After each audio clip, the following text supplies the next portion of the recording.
we're going to talk about independent and dependent events today. Okay, so we're going to learn to find the probability of what we would call independent and dependent events. And before we can find those probabilities, we really have to understand what that is. So you're on page, what, 3 of your packet? Okay. So independent and dependent events are really what we call compound events. Okay. So made up of 2 or more separate events. And we have to, before we can find the probability, we really have to understand if they are independent of each other or if one depends on the other. Okay? So in independent events, the occurrence of one event does not affect the probability of the other. Okay? So what I mean by that is flipping a coin landing on heads on one toss and tails on another toss, those are independent events. Because what happens on the first toss has absolutely no effect on what's going to happen on the second toss. Okay? They are not related to each other. They are independent of each other. Now, if I took a deck of cards, oh, I can't find my deck of cards right now. There it is. Okay? Dependent events means the occurrence of one does affect the probability of the other. So if I have a deck of cards and I say drawing a 6, what's the probability of drawing a 6 and then drawing a 7? Well, if I take a card out of the deck, now the probability of drawing another card is different than the first because I took a card out. It has an effect on the second. Now, if I said I'm going to take a card, draw a card, and put it back in, now they're independent. Because I did not change the deck of cards from the first draw. Does that make sense? But if I remove it and keep it out, now the second one is dependent on what happened the first time. Okay? Kind of like if I was going to put all of your names in a hat to win prizes. And if you win, you can't win again. So when I pick a name, I take that person out. Now when I pick the second name, that's a different probability than the first, right? That person has a little bit better chance of being picked because there's one less name. Not much, just a little bit. Okay? So what we're going to start with is a little activity here. Okay? And each group is going to work together. I'm going to give you an envelope that has some cards in it. Okay? Thor, can you come on work with Tucker again? Will you please? Okay, so in the envelope, there are a stack of cards, or so whatever, they're green. Okay, I want you to take them out. Okay, what I want you to do, okay, I'll show you it on the screen too. Okay, these are all of the 10, there's 10 green cards. Okay, I want you and your partner to read through them and put them into 2 categories. Either they are independent events or they are dependent events. So you decide, take a couple minutes, as a team, split the cards into 2 categories. Make one pile of independent, one pile of dependent. Is any group willing to tell me which ones they put where? Just tell me the numbers. Okay, Abby and Colton. 10. Okay, so tell me all of them that you put under independent. Under independent, we put number 1, number 2, number 4, number 5, and number 9. Okay, so then under dependent, you had 3, 6, 7, 8. okay. I had the same, so I'm assuming that's right. Okay, let's talk about these. Choosing a green marble from a bag, put it back in the bag, and then choose a red marble. Why is that independent? Sydney? Because you're putting it back in, so it doesn't really matter. Right. Because you put that marble back in the bag makes it independent. Okay? Number 2, flipping a coin, getting tails, and rolling a die on the 6. When you flip a coin, That has zero impact on what's going to happen on the die, so those are independent events. Okay, we said number 4, spinning a spinner, landing on a 6 and rolling a die. Again, kind of like the coin and the die, right? They do not affect each other. Number 5, spinning a spinner twice and getting an even number both times. The first spin does not affect the second spin. Okay, so they're independent. And number 9, you have a full deck of cards. You choose a card, look at it, then put it back and choose another. The fact that you put it back means it's independent. Okay? The dependent ones. Number 3, randomly taking a piece of dark chocolate from a Halloween candy bucket, eating it. Once you eat it, you can't put it back, so it definitely changes the probability. Number 6, choosing a king, keeping it, then choosing a queen. Because you kept it, it's dependent. Number 7, 2 math books, 3 social studies, choose a math book, give it to your friend, and then choose another math book. Because you took it off the shelf and gave it away, you can't put it back, okay? Choosing pink colored pencil from a box, putting it to the side because you put it to the side, it's dependent. And full deck of cards, you choose a card, look at it, then choose another without putting the first card back. That's dependent. Okay, here's what I need you to do. Put all of those 10 cards back in the envelope. And have one person bring me the envelope. Okay, everybody listening.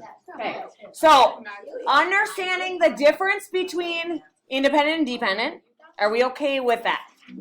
Okay, then how to actually find those probabilities. So looking at the next slide on your packet, okay, on page 3, the probability of independent events. Okay, if A and B are independent events, then the probability of A and B equals the probability of A times the probability of B. Okay, so this will make sense when we do an example. Okay, so an experiment consists of spinning the spinner 3 times. So we have this spinner, numbered 1 through 5, we're going to spin it 3 times. Okay, what is the probability of spinning a 2 all 3 times? So here's what we want, and this is what I want you to write on your paper.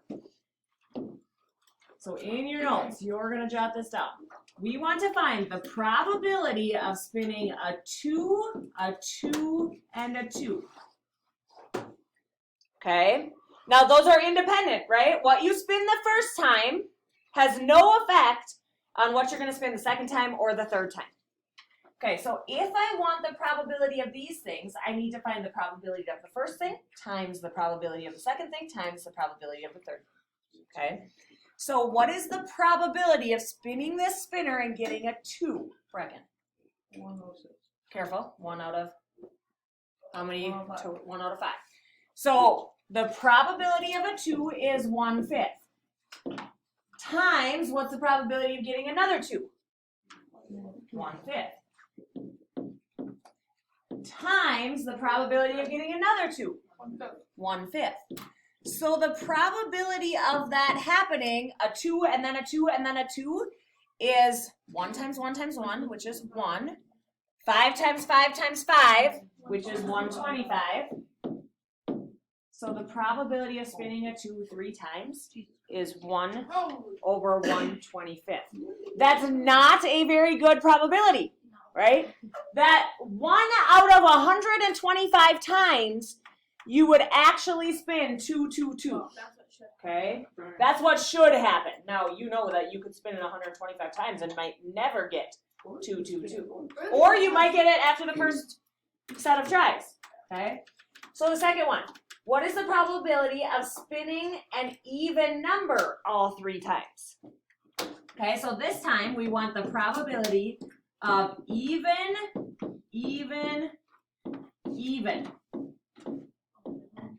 So we start with the first one. What's the probability of spinning an even number? Sydney. 2/5. What's the probability of spinning another even number? Brecken. 2/5. And then another even number? 2/5.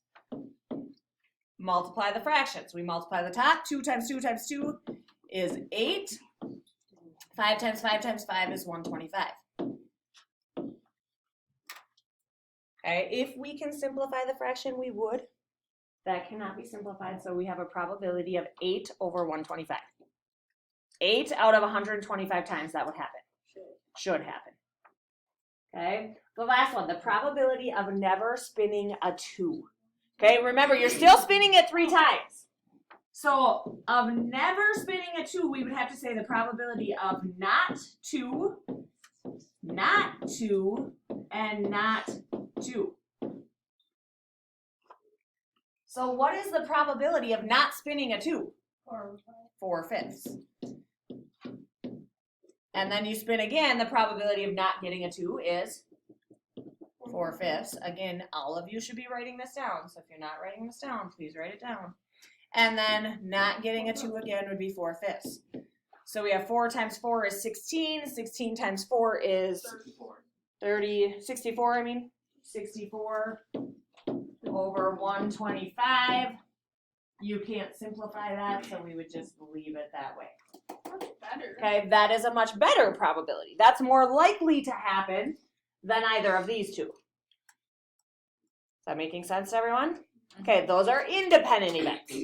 Now, dependent events, the probability of dependent events. If A and B are dependent events, if one affects the other, then the probability of A and B is the probability of A first, and then the probability of B happening after A. Okay, this will make sense when we go through it. So a jar contains 16 quarters and 10 nickels. If 2 coins are chosen at random, what is the probability of getting 2 quarters? Once a coin is drawn, it's not replaced. Okay, so what we want to figure out is the probability of getting a quarter and then another quarter. Okay, so I'm going to reach into the jar. What's the probability that I'd pick a quarter out of the jar? Eddie? 16 over 26. 16 out of 26. Because there's 16 quarters in the jar, 26 total coins, so 16 out of 26. Now, I draw a quarter, I put that aside. Now I'm going to reach into the jar again. What's the probability I'd pick a quarter this time, Ellie? 15 out of 26. Not 15 out of 26. Remember, I already took a quarter out. So go ahead, Ellie. 15 out of 25. So times 15 out of 25. Now, to keep your life simple, right? Because that's our goal here. We want to keep math simple. I don't want to grab my calculator yet. I'm going to simplify anything that I can before I multiply. Is there anything I can simplify here? Eddie. You can simplify the 16 over 26 to 8 over 13. 8 over 13. I can simplify the 15 and 25. Divide by 5. 3 over 5. I am going to look diagonally. I can't simplify anything diagonally. So now I'm going to multiply. 8 times 3 is 24. 13 times 5, 65. So the probability of getting 2 quarters is 24/65. Okay. If I wanted to write that as a percent, I could. 24 divided by 65 is 0.37, so 37%. Okay. Okay, if 2 coins are chosen at random, what is the probability of getting a nickel first and then a quarter? Once a coin is drawn, it is not replaced. So again, they're dependent because once you pick one out, you're putting it aside, it changes what's in the jar. So the probability of a quarter and then, no, sorry, a nickel and then a quarter.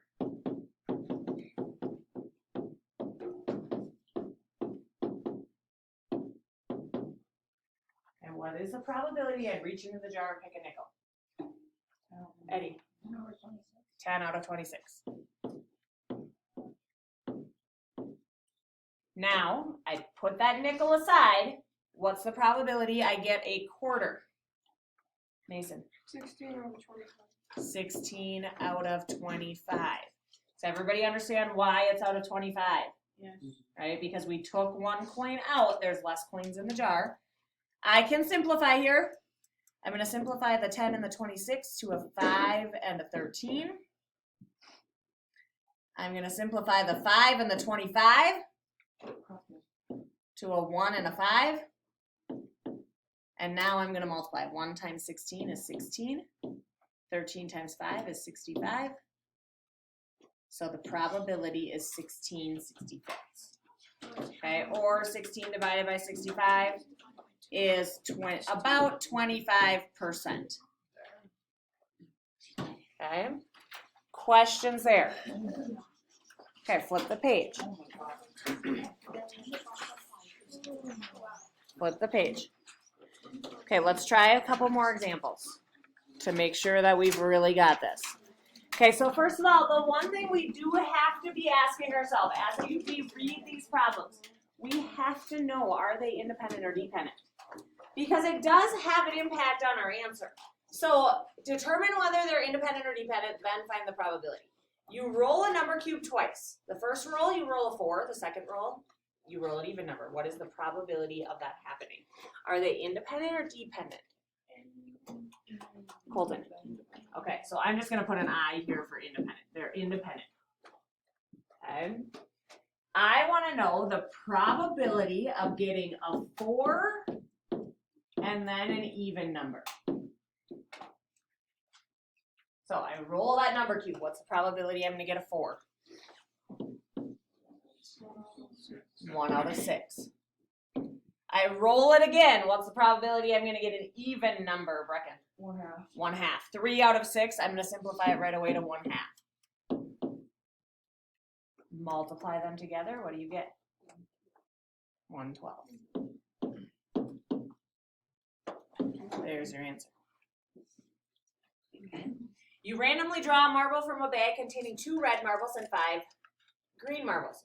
You put the marble back and draw a second marble. First draw is green, the second draw is red. Independent or dependent? You're putting it back, so that makes it independent. Okay, so these are independent. We want to know the probability of green and then red. What is the probability of reaching into the bag and drawing a green marble? Sydney? 5 out of 7. There's 5 green, there's a total of 7 marbles. You put it back. Now you're going to reach in and draw a red marble. The probability is, Mason? No. Or no, it's 2. There's 2 red marbles out of the 7 in the bag.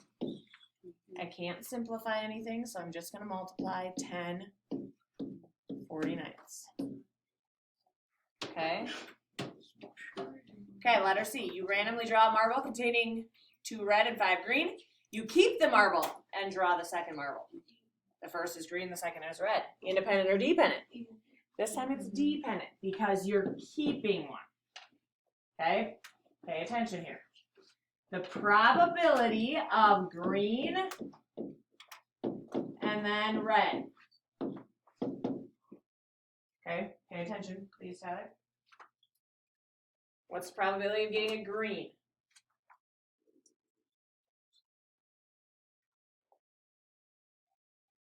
Reach in, you draw a green marble, Tyler. 5 out of 7. Now remember, in this case, it said you're going to keep that marble. Now, what's the probability of drawing a red? Reckon. 2 out of 6. 2 out of 6. We're going to simplify 2/6 to 1/3. And then multiply, you get 5 out of 21. Okay. So if you compare these, 10 out of 49, 10 divided by 49 would have been about 20%. This one, 5 out of 21, is about 24%. Does it make sense that your probability of that happening would go up when you remove a marble? Yeah. Yeah, because now you have a better chance of drawing the second one, right? If you have less options. Okay, letter D, you flip a coin twice. Independent or dependent? Independent, because the first does not affect the second, okay? Probability of getting heads and then heads. What's the probability of flipping heads on a coin? 1/2. What's the probability of flipping heads again? 1/2. So the probability of getting heads and then heads is 1/4. Okay, nobody should be on their Chromebook yet. Some of you are trying to do your homework. Get off the Chromebook. Questions there? Okay. We're not going to do all these ones on the last one because I think we've got it. But if you were to spin a spinner and flip a coin, is that independent or dependent? Independent. So if we did all of these are all independent. We're not going to do them all. I'm going to give you time to start your homework. Okay? You're going to Canvas to find your homework.